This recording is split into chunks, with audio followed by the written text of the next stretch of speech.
নিতাই চাঁদের বদনেতে হরিনাম ছিল, তাহলে নিতাই চাঁদের কপালটা কাটলো কেন? কেউ যদি হরিনাম শুনতে আসার পথে হোঁচট খেয়ে পড়ে মরে যায়, সে হরিনাম শুনতে আসবে?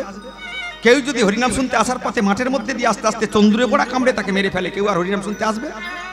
কেউ যদি তীর্থে গিয়ে তার চরিত্র সংশোধন না হয়, তাহলে তীর্থে যাওয়ার দরকার আছে? কেউ যদি একাদশী ব্রত করে তার সৎসঙ্গ না হয়, কেউ নাম ভট্ট লিখিয়ে সে যদি তার চরিত্র সংশোধন না হয়, তাহলে নাম ভট্টে নাম লিখে কোনো দরকার আছে? তাহলে প্রথমে আমার প্রশ্ন, এমন একটা ক্যারেক্টার গঠন করুন যেটা ভগবানের মা এবং বাবা হতে পারবেন, যার কোনো ভেজাল থাকবে না। তাহলে নিতাই চাঁদের কি ভেজাল ছিল? হ্যাঁ ছিল। কোথায় ছিল? চলুন যাই, একদম ভুল করবেন, এরপর লীলা ধরবো। কোথায় ভেজাল ছিল? চলুন সত্যযুগে। সত্যযুগ কটা চলে গেছে বাবা? 28টা চলে গেছে। এরপরে যেটা আসবে তার নাম কি? 29তম সত্য। সেই সত্যে নারায়ণের রূপ কেমন হবে? এখন যেমন দেখছেন 29তম সত্যে নারায়ণের একই রূপ থাকবে। ক্যালেন্ডারে দেখেছি নারায়ণ সত্যযুগে অবতারে আজকের একটা সাপ সেবা দিচ্ছে। সাপটার নাম শেষদেব শঙ্কর্ষণ অনন্তদেব। সেই অনন্তদেব সেবা দিচ্ছে। কে শুয়ে আছে? নারায়ণ। কি দিয়ে সেবা দিচ্ছে? শরীর দিয়ে। তুমি কি দিয়ে সেবা দাও? তুলসী পাতা দিয়ে। এখানে একটা কথা বলি বাবা, ভক্তের চেয়ে অভক্ত বড় না ভক্ত বড়? অভক্ত বড়। অগাসুর বগাসুর মুচুকন্দ কালজবর হিরণ্যক দন্তবক্র শিশুবল, রাবণ রাজা ভক্তের চেয়ে বড়, কারণ ভক্ত তুলসী পাতা দিয়ে ভগবানকে পায়। আর যারা বৈরী ভাব নিয়ে অভক্ত, যারা ভগবানের সাথে যুদ্ধ করে হিংসা করে, এই ভগবান, এই জীবনটাকে কর্তন করে বরণডালা করে ভগবানের চরণে পাদর্ঘ্য দিয়ে তারা সেবা দেয়। তাহলে ভক্তের চেয়ে অভক্ত বড়। সেই জন্য কি বলছে ভালো করে শুনবেন, আজকের সেই জগাইয়ার মাথায় কপালটা ফাটাতে সত্যযুগে আজকে নারায়ণ অনন্ত দেবের উপরে শয়নে আছে। শয়নে থেকে থেকে এত সুন্দর সেবা পেল।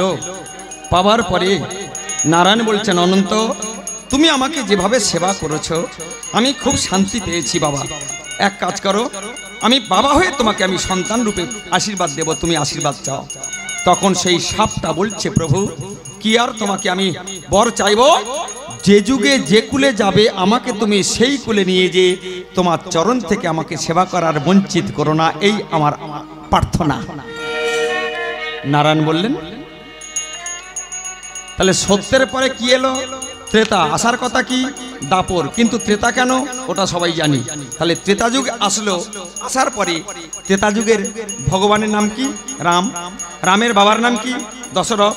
দশরথ আগের জন্মে কে ছিল? মনু। মনু স্ত্রী কে ছিল? শতরূপা। এই শতরূপার মনু ভগবানের কাছে কেঁদে বলেছিল, আমরা যেন তোমাকে পুত্র রূপে পাই। বললো, এ যুগে হবে না, পরবর্তী যুগে তুই রাজা দশরথ হবি এবং তোর স্ত্রী হবে 3টে, তার মধ্যে বড় রানী। এই শতরূপা দেহ পাল্টে কৌশল্যা হয়ে রাম রূপে ভগবানকে তারা পাবে। তাই মনু আর শতরূপা দেহ পাল্টে হলো ভগবান রামের বাবা মা।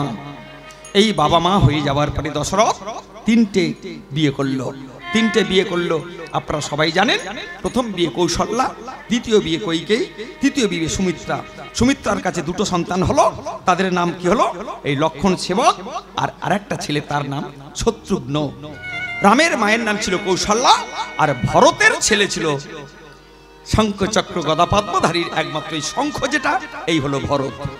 4টে কলা বিশেষে ত্রেতা যুগে রাম লক্ষণ ভরত শত্রুঘ্ন এসেছে। শুনবেন হরিবল। আজকের সেই কইকেয়ী একদিন রাজা দশরথকে উপকার করেছিল। দেখবেন মা, এই 3টে রানীর মধ্যে দেখতে ভালো কাকে ছিল? দেখতে কাকে ভালো ছিল? কইকেয়ীকে। তাহলে যে ছেলের বউ ভালো সে দেখবেন চোখে চোখে রাখে, এটা বাস্তব কথা। চোখে চোখে চোখে চোখে একদিন যুদ্ধে যাচ্ছে কে? রাজা দশরথ। সেই সময় কইকেয়ী বলছে, স্বামী আমি তোমার সঙ্গে যাব। বলে, তোমাকে কি নজর ছাড়া করতে পারি? চলো আমার সাথে। এই বলে যুদ্ধ করতে করতে করতে করতে হঠাৎ একদিন রাজা দশরথের বিপদ। কি বিপদ মা? যে রথে করে যুদ্ধ করছে সেই রথের চাকাটা খুলে বেরিয়ে যাচ্ছে। কাছে কিছু নেই, এই আঙুলটা দিয়ে সেই রাজা দশরথের রথের চাকাটা সঙ্গে সঙ্গে এই আঙুলটা দিয়ে কইকেয়ী কি করলো? রথের চাকা আটকাবে না আঙুল থাকবে? 2-4 বার পাক মারার পরে যুদ্ধ থেমে গেল, কিন্তু কইকেয়ীর হাতের এই আঙুলটা রাজা দশরথ জানতে পেরে বলছে, কইকেয়ী তুমি আমার জন্য স্বার্থ ত্যাগ করেছ, তুমি আমার কাছে বর প্রার্থনা করো, চেয়ে নেবো স্বামী, অসুবিধা নাই। একটা বর। দ্বিতীয়বার কি? অনেকে বলে অসুখ টসুখ করেছে, ওই অসুখ টসুখ নয়, কি দ্বিতীয়বার যেখান থেকে বলছি এটার নাম হচ্ছে বশিষ্ঠ যোগ বাশিষ্ঠ রামায়ণ। কীর্তিবাসী রামায়ণেতে বলছে অসুখ করেছে, কিন্তু বশিষ্ঠ দেবের রামায়ণে বলছে এই আঙুলটা কেটে বরবাদ হয়ে গিয়েছিল আশীর্বাদ। আর পরের দিন যুদ্ধ করতে গিয়ে রাজা দশরথ মূর্ছা গিয়েছিল, মানে অজ্ঞান হয়ে গিয়েছিল। সেই অজ্ঞান থেকে আজকের কইকেয়ী বাবার কাছ থেকে যুদ্ধ শিখে সেই যুদ্ধ করে স্বামীকে বাঁচিয়েছিল দুটো আশীর্বাদ। মনে থাকবে মা?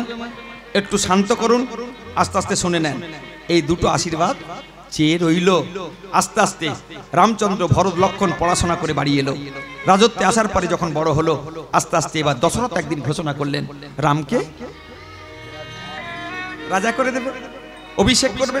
শুনলো কে? কুঁজ। কুঁজের নাম কি? মন্থরা। মন্থরা শুনে কানে কামড়াচ্ছে। কার কানে কামড়াচ্ছে? কইকেয়ী। জানে কইকেয়ী যদি বড় লোক হয় আমার পাওনা গন্ডা ভালো হবে, এই বলে সেই মন্থরা কইকেয়ীর কাছে গিয়ে কানে কামড়াচ্ছে। কইকেয়ী, অত হাসি ভালো নয়, অত বয়সে অত দাঁত বের করবেন না, দাঁত পড়ে যাবে। আমি শুনে আসলাম রাম রাজা হবে, তুই পথের ভিখারি হবে, তোর ভরত পথের ভিখারি হবে, চলে যা, তোর তো দুটো আশীর্বাদ পাওনা আছে। বলে হ্যাঁ। সঙ্গে সঙ্গে বলেছে চেয়ে নে। যেই শুনেছে এই আশীর্বাদ, সঙ্গে সঙ্গে কইকেয়ী রেগে গিয়ে বলেছিল পায়ের জুতো পায়ের নিচে থাক, চাপকে তোকে একদম। মন্থরা কেঁদে কেঁদে বলেছিল, অভিনয় করে বলেছিল কি, ওরে গরিব আমি, আমার কথা যেদিন তুই ঠকবি সেদিন মিষ্টি লাগবে। সারা রাত কইকেয়ী আমার ঘুমোতে পারে না, রামকে বনবাসে পাঠাতে হবে, এ কথা আমার মা বলল, পালিত মা বলল। তাই চিন্তা করে করে কইকেয়ী চিন্তা করলো যে সত্যি তো আজকের সুখানি দুখানি চক্রবর্ত পরিবর্তন, চাকার মতো ঘরে সদাই সুখ দুঃখ দুটি ভাই, নিয়ম মতো রাতের পরে দিনের আলো আসে, তাই দুঃখ সুখে মধ্যে যারা গোবিন্দের চরণ নেয় না ঠাঁই, তারাই বোকায়ে সংসারে, সেখানে ধনী গরিবের বিচার নাই, সেখানে ধনী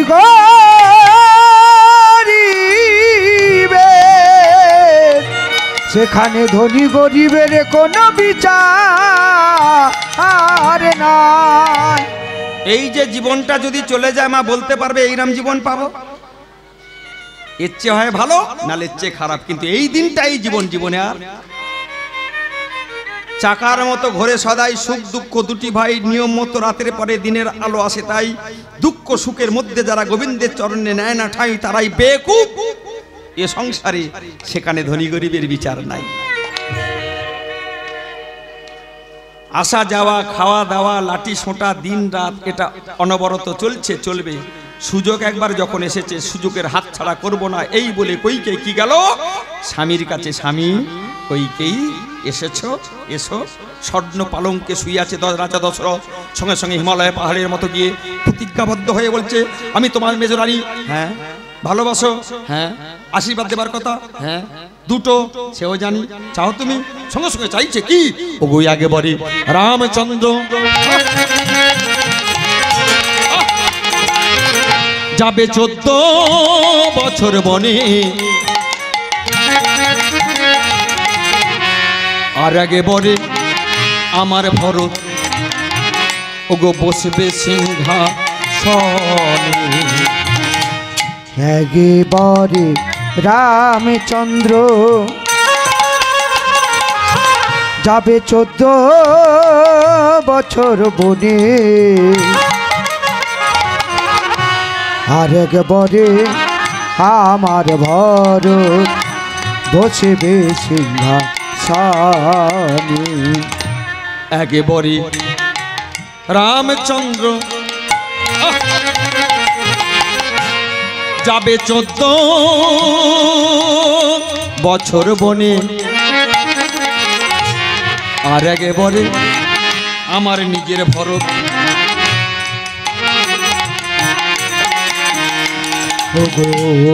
একেবারে রামচন্দ্র যাবে 14 বছর বনে, আর একবারে আমার ভরত বসবে সিংহাসনে।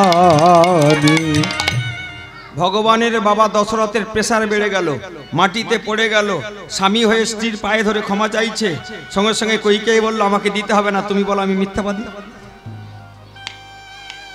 গরিবের সম্পত্তি কি জানেন? সত্যের পথ।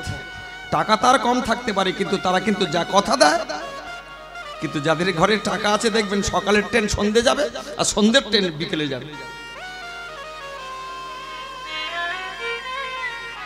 তুমি বলো আমি মিথ্যাবাদী, বলে আমি তো দূরের কথা, আমার বংশ ক্রমানুসারে কোনোদিন মিথ্যা কথা বলেনি, আর বলবেও না। কইকেই আমি স্বামী হয়ে তোমার কাছে অনুরোধ করছি, এই আশীর্বাদ, এই বর তুমি ফিরিয়ে নাও, ফিরিয়ে নাও। এখানে একটা কথা না বলে পাচ্ছি না, ছোট করে বাজা বাবা। কি কথাটা? রামের মায়ের নাম কি বলেছি মা মনে আছে? কৌশল্যা। কৌশল্যার চেয়ে 4 গুণ ভালোবাসতো কইকেয়ী, অথচ ছেলেকে রামচন্দ্র বনবাসে পাঠাচ্ছে কেন? তাহলে কি ভালোবাসা? বলে হ্যাঁ ভালোবাসা।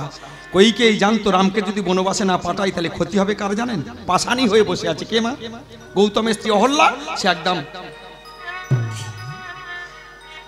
গৌতমের স্ত্রী অহল্যা পাশানি হয়ে বসে আছে, তাকে উদ্ধার করতে হবে। একমাত্র রামচন্দ্র গিয়ে যদি স্পর্শ করে, কে জানতো? যা তুই গিয়ে উদ্ধার কর।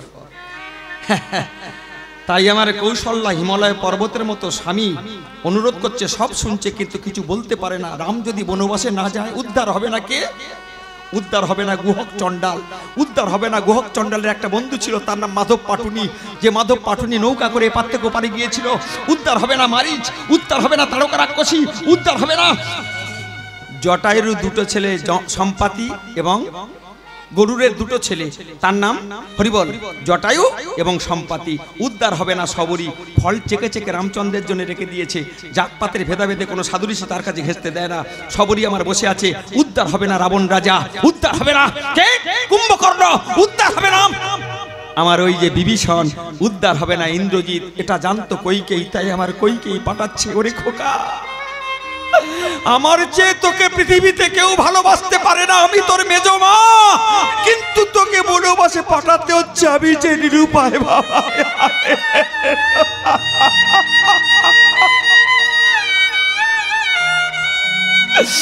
আমাকে তুই ক্ষমা করিস বাবা।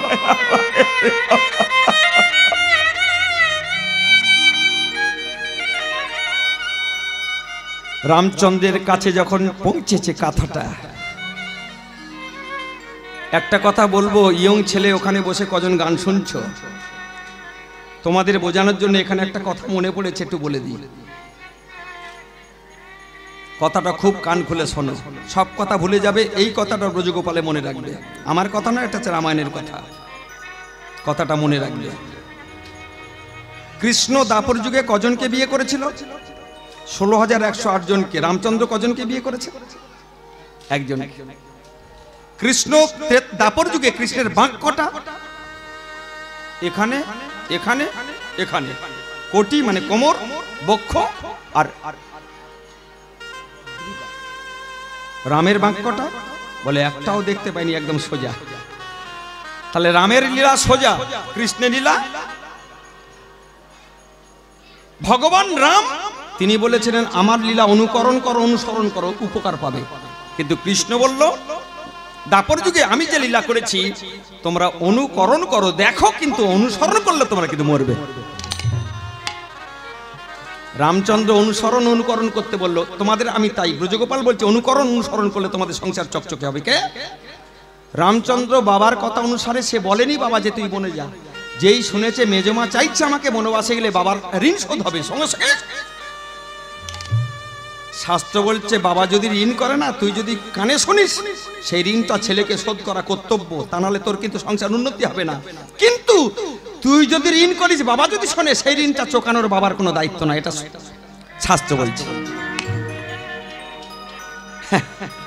সেই জন্য রামচন্দ্র চিন্তা করছে বাবা দেনা করেছে, আমি সেটা শোধ করতে না পারলে কোথায় দেনা? মেজমায়ের কাছে। মেজমা মানে কইকেয়ী। তাহলে আমি যাব বনবাসে, সব ছেড়ে দিয়ে ঝুঁটি বেঁধে রুদ্রাক্ষের মালা পরে এক বসনে কাপড় নিয়ে সব জমা করে আজকে সবার কাছ থেকে বিদায় নিয়ে চলে এসেছে। আমি বনবাসী হব, আমি বনবাসে যাব। যেই বাবার কাছে এসেছে সঙ্গে সঙ্গে দশরথ কান্নায় ভেঙে পড়েছে, খোকা রাম তুই যাবি না, আমি যে কোনো প্রকারে আটকাবো, তুই যাবি না, ওরে রাম, দেহ থেকে হৃৎপিণ্ড যদি তুলে নেওয়া হয় বলতো বাবা, সেই দেহ বাঁচে? বাবা, ঋণ রেখে মরতে নেই। ঋণ শোধ না করলে শাস্ত্র বলছে যার কাছে ঋণ করবে তার বাড়িতে পরবর্তী জন্মে কুকুর হয়ে জন্মগ্রহণ করতে হয়।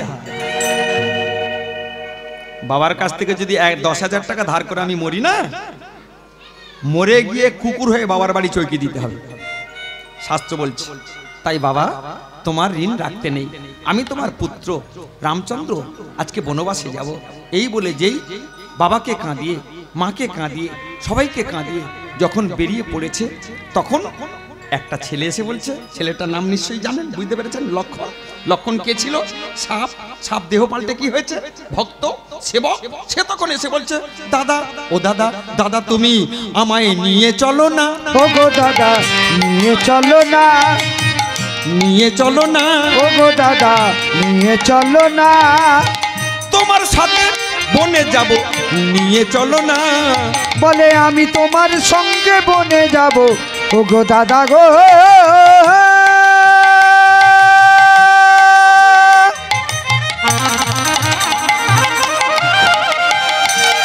আমি তোমার সঙ্গে বনে যাব,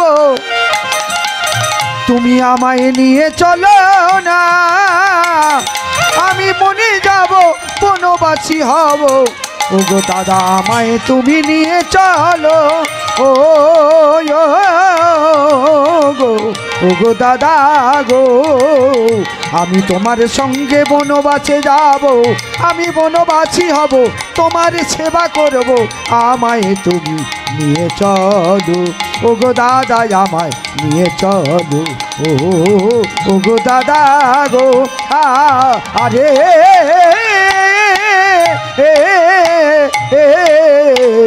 নিয়ে চলো না, ও গো দাদা নিয়ে চলো না, তোমার চরণ থেকে বঞ্চিত করো না, নিয়ে চলো না।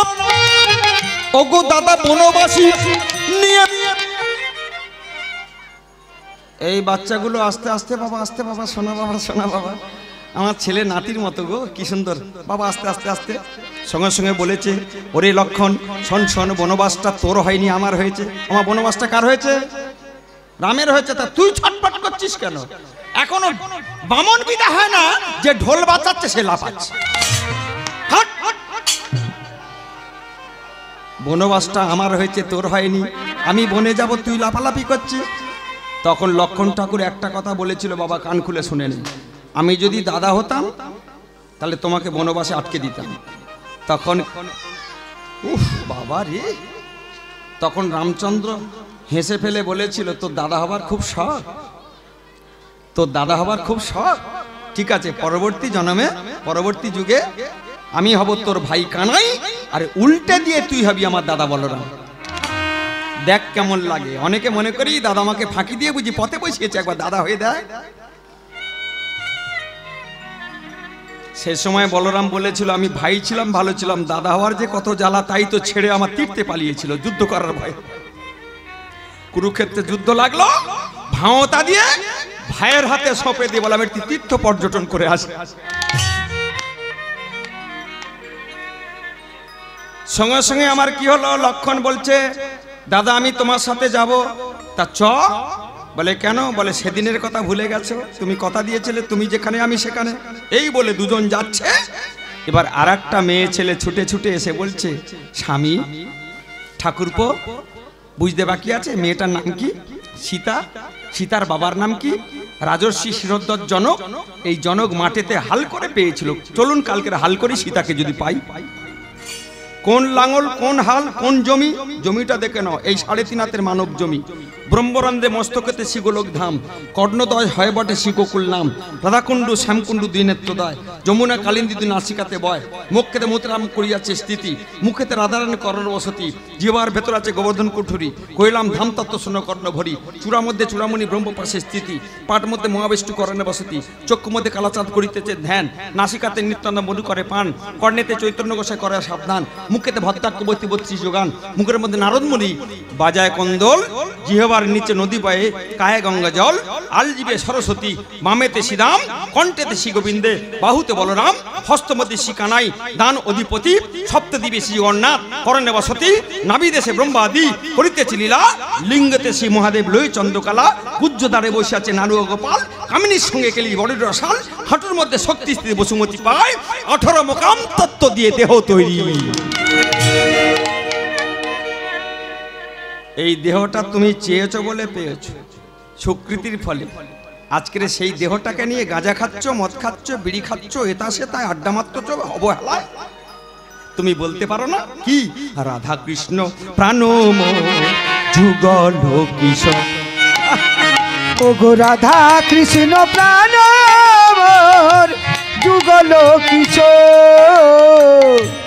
রাধা কৃষ্ণ প্রাণময় যুগল কিশোর। ওগো রাধা কৃষ্ণ প্রাণময় যুগল কিশোর। রাধা কৃষ্ণ প্রাণময় যুগল কিশোর। জীবনে মরণে তুমি, জীবনে মরণে তুমি, আরে নাহি মো যুগল কিশোর। ওগো রাধা কৃষ্ণ প্রাণময় যুগল কিশোর। রাধা কৃষ্ণ প্রাণময় যুগল কিশোর। মায়েদের বলি মা, হাতে কাম মুখে নাম, কারোর সাথে আড্ডা মারার দরকার নেই, কারোর কোনো সমালোচনা করার দরকার নেই। অলস মস্তিষ্ক শয়তানের বোঝা, ঘাটেতে বসে বাসন মাজছ, তাতেই সঙ্গে সঙ্গে হরে কৃষ্ণ কৃষ্ণ কৃষ্ণ হরে হরে। মনে মনে বলো কাজ, মন্ত্রের দ্বারা বলো কাজ, চেঁচিয়ে চেঁচিয়ে বলো কাজ। সংকল্প 3 প্রকার, মানসিক, বাচিক, কায়িক। যেভাবে বলবে। আর তুমি যদি সবসময় ফ্রিতে থাকো, মানে সবসময় তোমার পর সমালোচনা, পরের চিন্তা, পরনিন্দা, কোনোদিন যে প্রমাণটা শুনছেন কাজ হবে না হরিনাম যতই শুনতে। তাই আমার সঙ্গে সঙ্গে সেই জনক হাল চষছে। কোথায় হাল চষছে? এই 3.5 হাতের মানব জমিতে ভক্তির লাঙল, বৈরাগ্যের ফাল। চোখের জলে যখন করশন করশন করশন, কে করছে? বদন করছে, শুনছে কে? এই যে বলছে কি, যমুনার তীরে কদম্বের ওপর,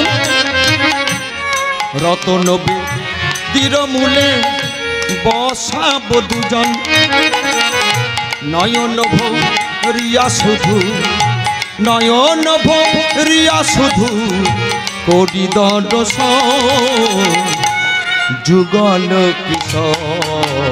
ওগো রাধা কৃষ্ণ প্রাণময় যুগল কিশোর। রাধা কৃষ্ণ প্রাণময় যুগল কিশোর। ওগো রাধা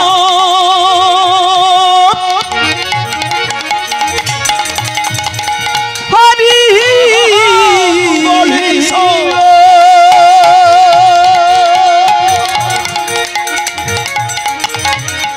আস্তে আস্তে আস্তে আস্তে আস্তে মাতালে করলো কে? বদন মানে মুখ, শুনলো কে? কান। এই করশন করতে করতে করতে করতে তোমার হৃদয়ে একটা কি হবে? ভক্তি ভাব আসবে। সেই ভক্তি ভাব আসলে এই 3.5 হাত বিঘের জমি থেকে একটা, এটা হলো তত্ত্ব। আর সীতাকে পেয়েছিল ভূমিজা কন্যা পৃথিবী, পৃথিবীর মেয়ে সেই আঁতরের ফালেতে উঠেছিল, তুমি দেখেছো। তাহলে সীতা হলো এসে কার সাথে বিয়ে দিয়েছিল? জনকের আর একটা ভাই ছিল, তার নাম কি ছিল? কুশধ্বজ। ভালো করে শুনবেন, এই কুশধ্বজের স্ত্রীর নাম কি ছিল? চন্দ্রভাগা। আর জনকের বউয়ের নাম, মানে রানীর নাম কি ছিল? সুনয়না। সুনয়না কাকে পেল? সীতাকে। আর ওই কুশধ্বজের চন্দ্রভাগার কাছে 3টে মেয়ে, মান্ডবী, উর্মিলা, সুতকীর্তি। নামগুলো মনে রাখবেন আস্তে। এই মান্ডবী, উর্মিলা, সুতকীর্তি, লক্ষ্মণ কাকে কাকে বিয়ে করেছিল? উর্মিলা, সুতকীর্তি, ভরত, আর মান্ডবীকে বিয়ে করেছিল শত্রুঘ্ন। তাহলে 3 জনের বিয়ে হলো। এইবার বাদ আছে রাম। রামের ভাগে 4 জনে বউ হয়ে চলে আসলো। আসার পরে সেই জ্ঞানের জ্ঞানী হলো বাবাজার শিরোদ্ধর জনক। মিথিলার জ্ঞান নিয়ে বহু রাজা উপকার পেয়েছে। তার মেয়ে যদি সেই রাজবাড়িতে আসে তার জ্ঞান কেমন? যেই স্বামী চলেছে তখন সীতা এসে বলছে, স্বামী তুমি আমাকে আজকের রাজপ্রাসাদে রেখে গাছতলায় ঘুরবে, এ শিক্ষা আমার বাবা দেয়নি, তাই তোমার সাথে আমি যাব। ছি শীতে ছি, বিয়ের পরে তোমাকে কোনোদিন সুখ দিতে পারিনি, আজকে আমি বনবাসে যাব। মেজমা আমার বোন চেয়েছে বনবাস, তোমার তো চাইনি। লক্ষণ ঠাকুর এই যে বাঁদরটা জোর করে যাচ্ছে আমার সাথে, যাক বুঝবে পরে, সঙ্গে সঙ্গে এ যাচ্ছে যাক, কিন্তু তুমি নারী, তুমি যেও না। বনের মধ্যে কত বিপদ, কত শত্রু, কত রাক্ষস, তাতে তুমি সামলাতে পারবে না। বলেছিল কি আমি সামলে নেব, কি সঙ্গে একটা জিনিস আছে সেটা তোমাকে বলবো না। কি জিনিস মা? মায়েরা বাপের বাড়ি যাবেন যান, বন্ধুর বাড়ি যাবেন যান, আত্মীয় বাড়ি যাবেন যান, ছোট একটা গীতা নচেত গোপাল। কি নিয়েছে সীতা পরে শুনতে পাবেন। সেই সীতা চুরি করে সেই জিনিসটা নিয়ে আজকে স্বামীর সাথে কাঁদতে কাঁদতে বলছে আমিও যাব। সঙ্গে সঙ্গে যেই ওই একটা চৌকাঠ রাজত্বের পা দিয়েছে, কে যেন গেয়ে উঠেছে, ওগো রাজারও দুলালি,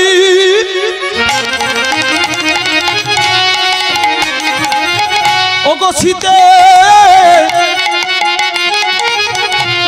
আজ বনবাসে যাই গো, ওগো রাজা রদু লালি সীতে আজ বনবাসে যাই। ওগো রাজা রদু লালি সীতা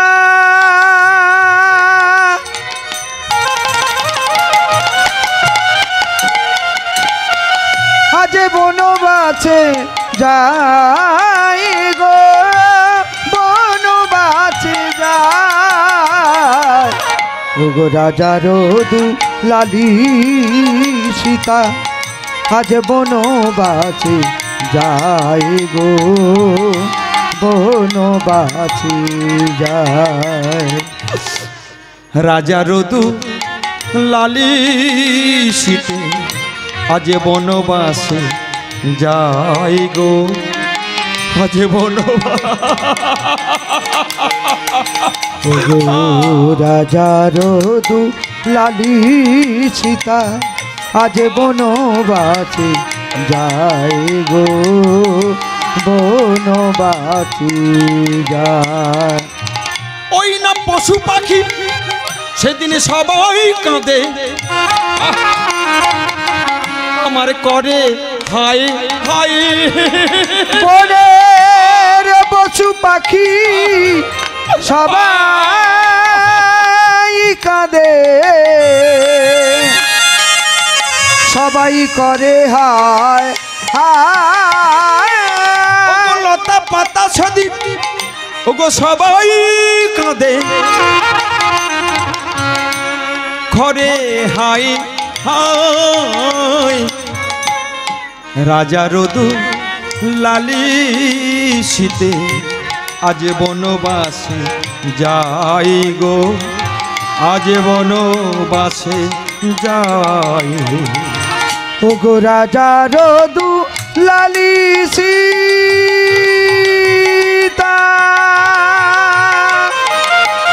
আজ বনবাসে যাই গো, বনবাসে যায়।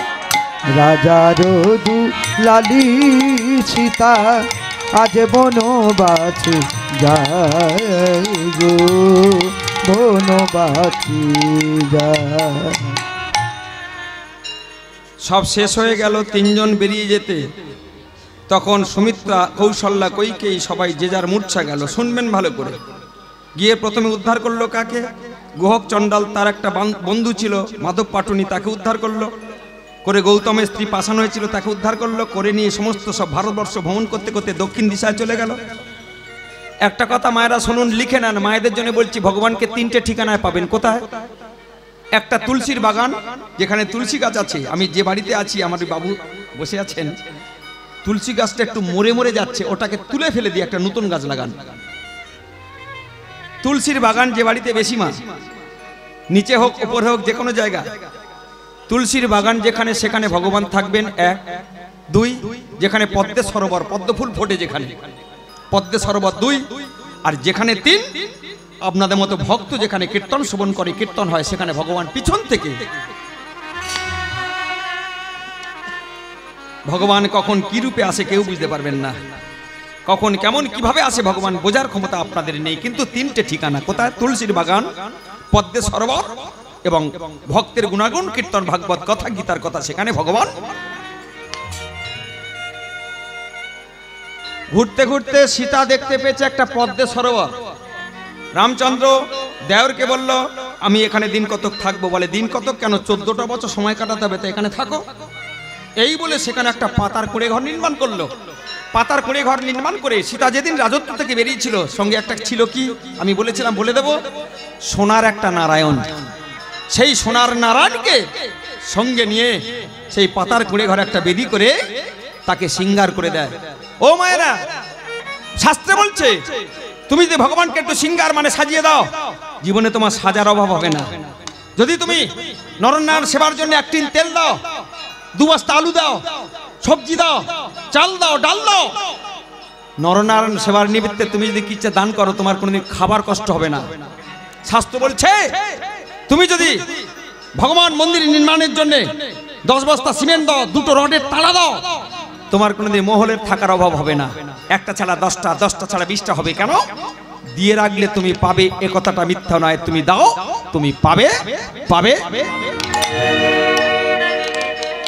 আমাকে 5-7 জন মিলে যে অর্থটা তারা ব্যয়ভার বহন করেছেন, আমার যতদূর ধারণা আছে, 26 বছর কীর্তন করছি, এই যে অর্থটা আপনারা দিয়েছেন 1 বছরের মধ্যে তার 4 গুণ হয়ে যদি না ফেরে, আমাকে ফোন করবেন, আপনার টাকা আমি ফেরত দিয়ে যাব। তবে দেওয়াটা কিন্তু এক মনে হওয়া চাই। দেবেন পিছন টান থাকবে, সে দেওয়াটা দেওয়া নয়। লক্ষ্য করবেন, ভালো করে শুনবেন। আজকে সীতা সেই বনের মধ্যে সোনার নারায়ণকে প্রতিষ্ঠা করে, মানে বেদি করে রেখে, প্রতিদিন তিনি একটা করে পদ্ম ফুল নিয়ে তুলসী পাতা চয়ন করে প্রত্যেকটা চোখের জলে কাঁদছে।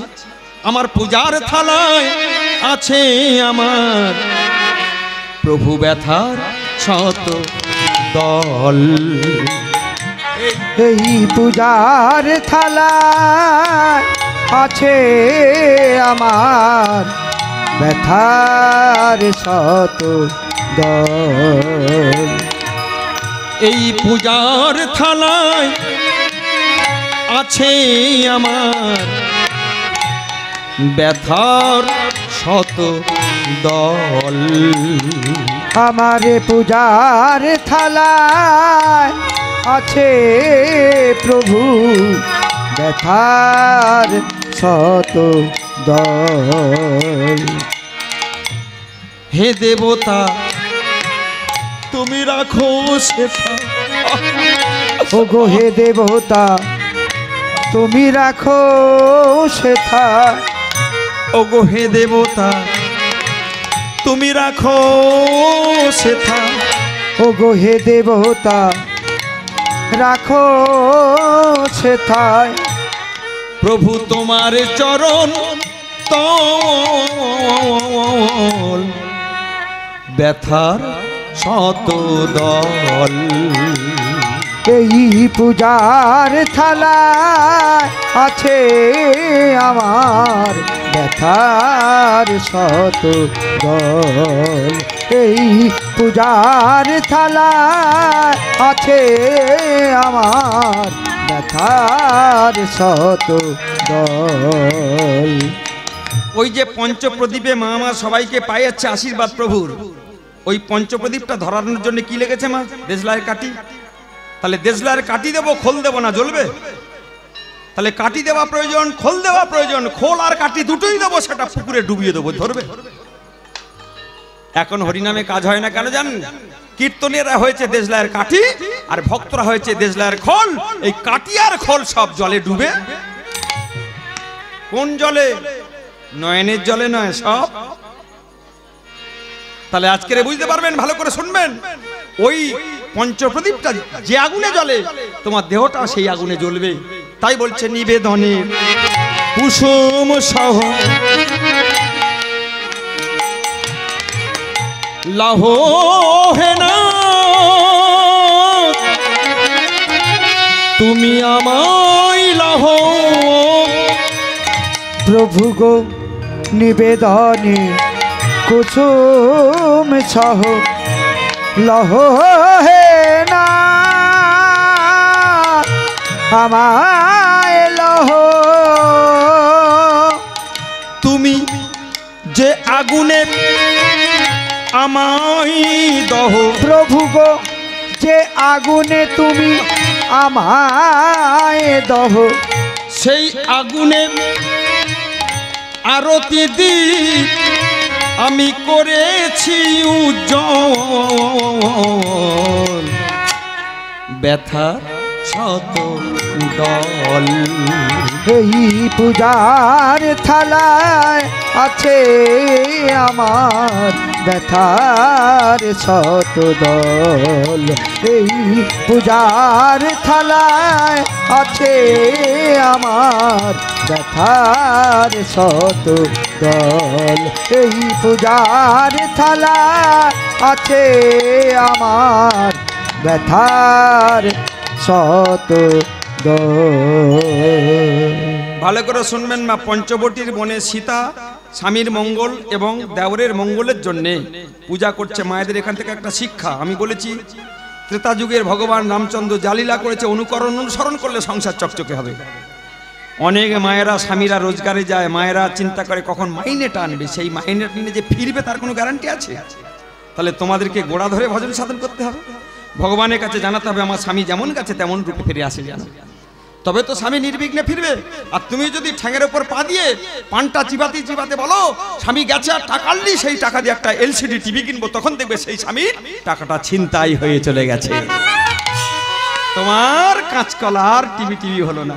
তাহলে তুমি যদি গোড়া ধরে ভজন করো সীতা মায়ের কাছ থেকে শিখে, তাহলে দেখবে তোমার স্বামীর মঙ্গল, তোমার সংসারের মঙ্গল, তোমার ছেলের মঙ্গল। তদ্রূপ সীতা আমার পুজো করছে, আর এদিকে লক্ষণ ঠাকুর সামনে বসে একটা অস্ত্রে ধার দিচ্ছে। কেন? বনের মধ্যে কেউ যদি অ্যাটাক করে রক্ষা করতে হবে। বৌদিকে আমি সেবক, এক এক ডিপার্টমেন্টে এক একটা কাজ। আর রামচন্দ্র গেছে সামনে সরজী নদী, সেখানে স্নান করতে। স্নান টান করে নিয়ে সবে আন্নিক তান্নিক তপ অর্পণ করছে, সেই সময় এদিকে লঙ্কেশ রাবণের ওখানে একটা খবর গেছে। লঙ্কেশ রাবণ কানে শুনেছে বনের মধ্যে, আমাদের এখতিয়ারের মধ্যে, বনের মধ্যে দুটো সাধু অতীব সুন্দর দেখতে, কিন্তু তারা হিংস্র বটে, যুদ্ধ করে সবাইকে মারতে মারতে নাকি এখানে এসেছে। তারা কেমন ধরনের ক্ষমতা সম্পন্ন ব্যক্তিত্ব, যা বোন আমার দেখে আয়। রাবণের বোনের নাম কি মা? শূর্পণখা। যাদের সুন্দর নখ আছে, এরম শূর্পণখা বাস্তবে সমাজে অনেক দেখা যায়।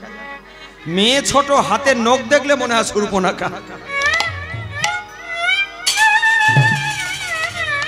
মেয়ে ছোট 11-এ পড়ে, কিন্তু নখগুলো শূর্পণখাকে বলছে, ওরে বনি আমার, আমাদের এখতিয়ারের মধ্যে বনের মধ্যে এসেছে দুটো সন্ন্যাসী, সঙ্গে একটা তড়িৎ প্রতিমার মতো সুন্দরী নারী আছে, যা দেখায় তাদের গতি প্রকৃতি কি, তারা কেন এসেছে, কিবা তাদের নাম, কোত্থেকে এসেছে, কেন এসেছে, এখতিয়ারের মধ্যে প্রবেশ করেছে। তোর ওপর খবর করে, তোর ওপর নির্ভর করে তবে আমি যাব। আর আমি যখন যাব একদম দাদার কথায় শূর্পণখা দেখতে আসছে। এই শূর্পণখার আসতে মা, এই শূর্পণখার আগে একটা বিবাহ হয়েছিল।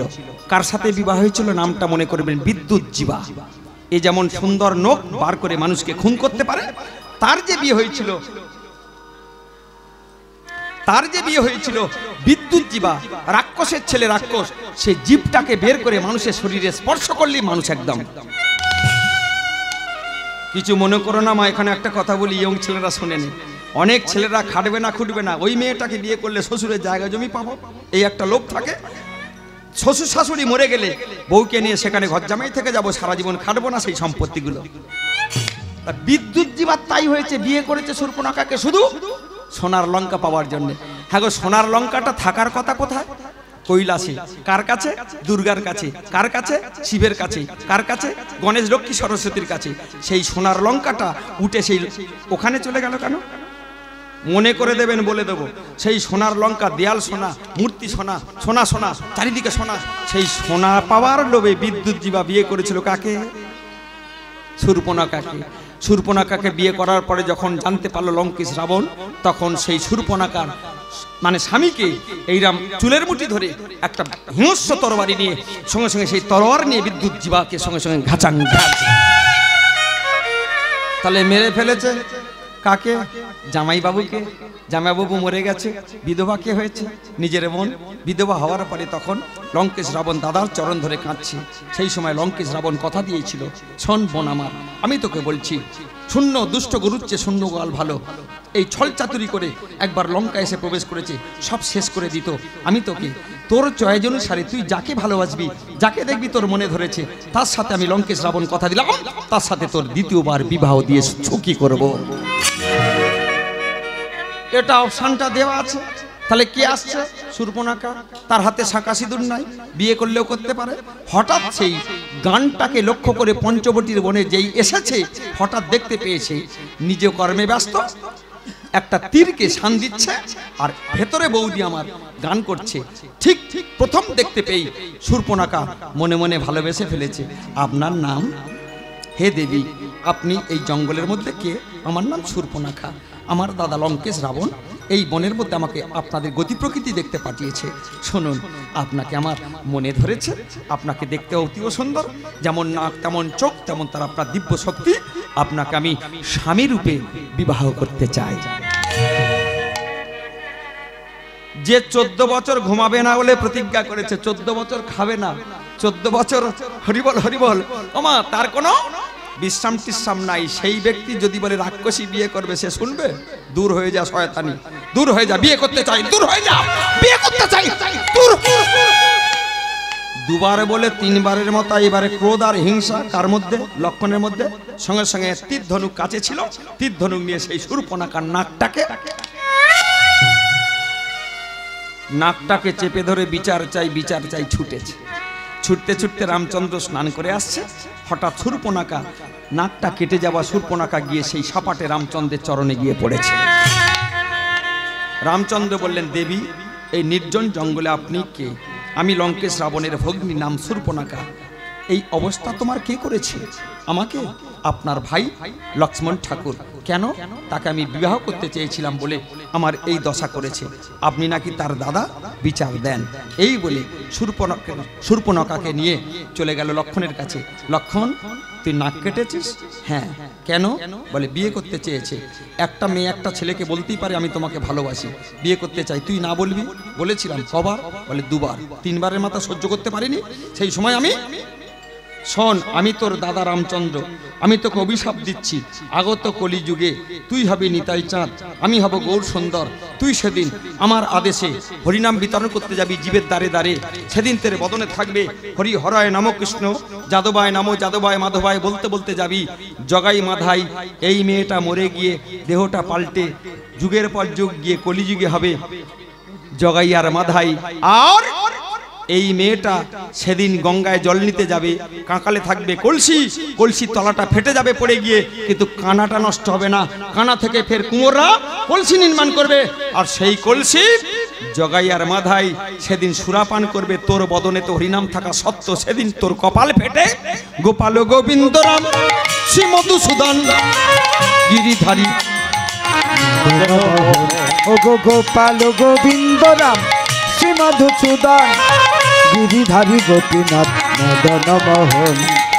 হরি বল হরি বল হরি বল ভাই, হরি নাম ছাড়া জীবের আর গতি নাই। একবার হরি বলো হরি বলো হরি বলো ভাই, হরি নাম ছাড়া জীবের আর গতি নাই। হরি হরায়ে নম কৃষ্ণ উলুধ্বনি হরি বল হরি বল নম কৃষ্ণ যাদবায় নম, হরি হরায় নম কৃষ্ণ যাদবায় নম, হরি হরায় নম কৃষ্ণ যাদবায় নম।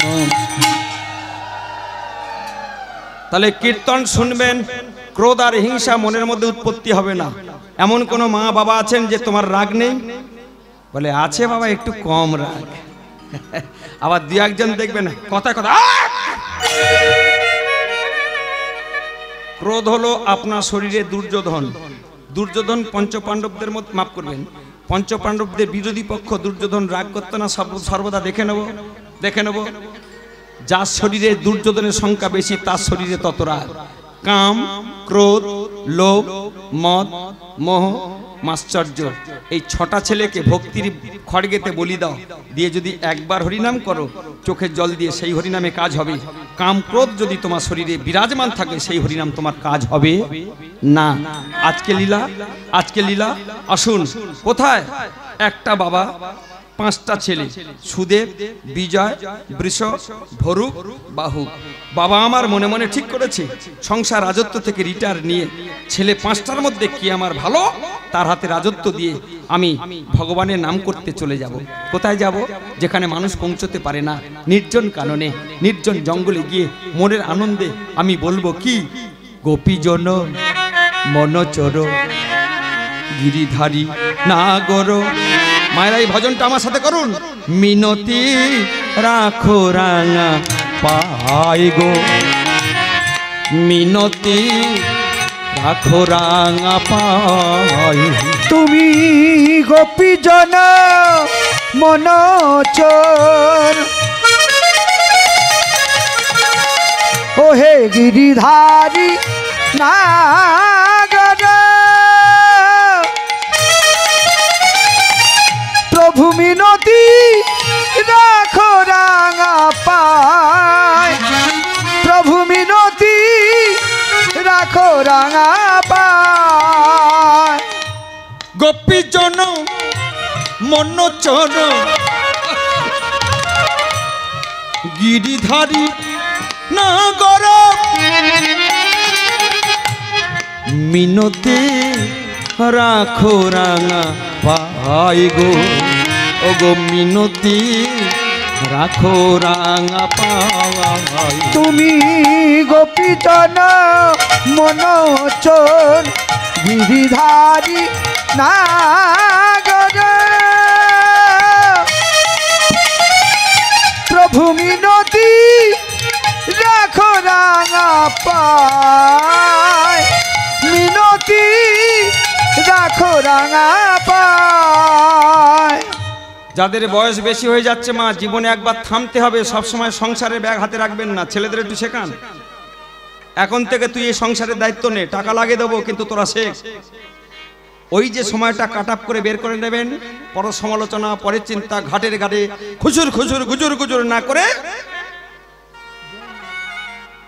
যমুনা পুলিনে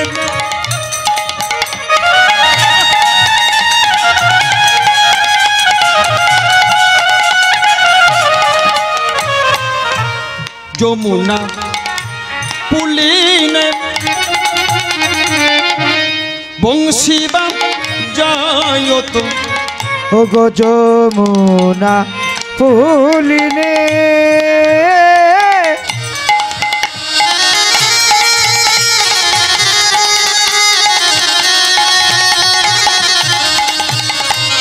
ও গো যমুনা পুলিনে, বংশী বাজাবত, বাঁশির সুরে, বাঁশির সুরে যমুনায় জানি গো, ও গো বাঁশির সুরে যমুনায় যান। তোমার বাঁশির সুরে যমুনায় যান, বাঁশির সুরে যমুনায় যান। গোপীজন মনচর গিরিধারী নাগর, ও গো মিনতি রাখো রাঙা পায়, প্রভু মিনতি রাখো রাঙা